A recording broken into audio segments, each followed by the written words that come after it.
फरूज 31 बाब। फिर खुदावंद ने मूसा से कहा, देख, मैंने बजलीएल बिन ओरी बिन हूर को यहूदा के कबीला में से नाम लेकर बुलाया है, और मैंने उसको हिकमत और फहम और इल्म और हर तरह की सनत में रूहे अल्लाह से मामूर किया है, ताकि हुनरमंदी के कामों को ईजाद करे और सोने और चांदी और पीतल की चीजें बनाए, और पत्थर को जोड़ने के लिए काटे और लकड़ी को तराशे, जिससे सब तरह की कारीगरी का काम हो।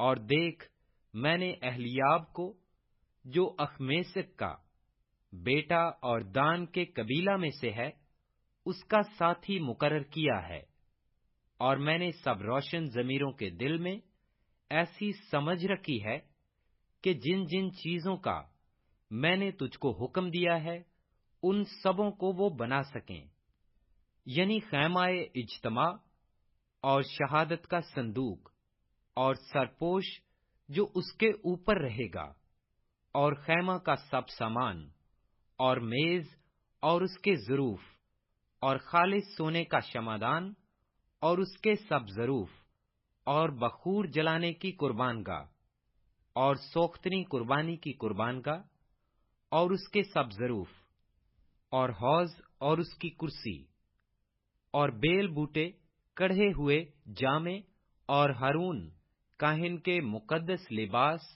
और उसके बेटों के लिबास, ताकि काहिन की खिदमत को अंजाम दें, और मसाह करने का तेल और मकदस के लिए खुशबूदार मसालेहा का बखूर, इन सबों को वो जैसा मैंने तुझे हुक्म दिया है वैसा ही बनाएं। और खुदावंद ने मूसा से कहा, तू बनी इस्राएल से ये भी कह देना कि तुम मेरे सब्बतों को जरूर मानना, इसलिए कि ये मेरे और तुम्हारे दरमियान तुम्हारी पुश्त दर पुश्त एक निशान रहेगा, ताकि तुम जानो कि मैं खुदावंद तुम्हारा पाक करने वाला हूं। पस तुम सब्बत को मानना, इसलिए कि वो तुम्हारे लिए मुकद्दस है। जो कोई उसकी बेहुरमती करे, वो जरूर मार डाला जाए।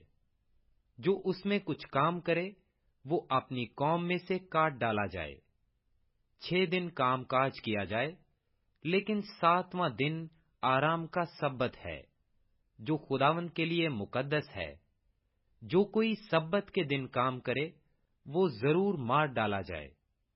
पस बनी इस्राएल सब्बत को माने और पुश्त दर पुश्त उसे दायमी अहद जानकर उसका लिहाज रखें।